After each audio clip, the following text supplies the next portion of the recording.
Hamas memberikan sinyal kuat untuk mencapai gencatan senjata di jalur Gaza. Bahkan usulan barunya yang diserahkan kepada Mesir disebutkan Hamas siap menyerahkan senjata-senjata beratnya, termasuk roket. Demi mencapai gencatan senjata, Hamas akan berhenti menggali terowongan, melatih dan merekrut pejuang.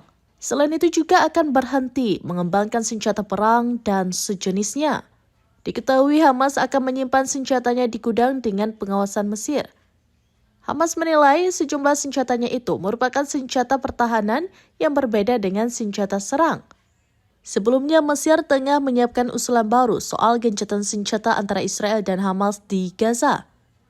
Menurut Mesir, usulan baru akan memenuhi permintaan Israel dan Hamas secara berimbang.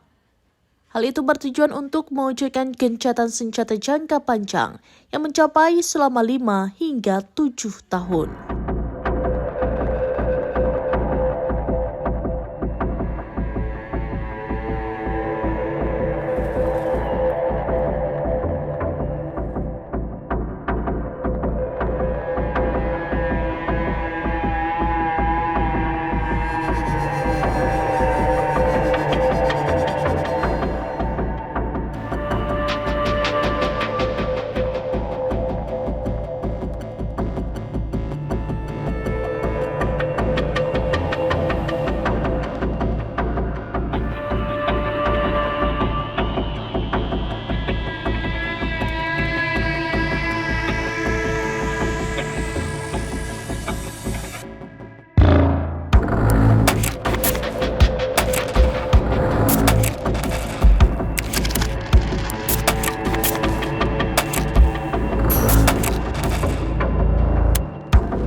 Download Tribun X sekarang, menghadirkan lokal menjadi Indonesia.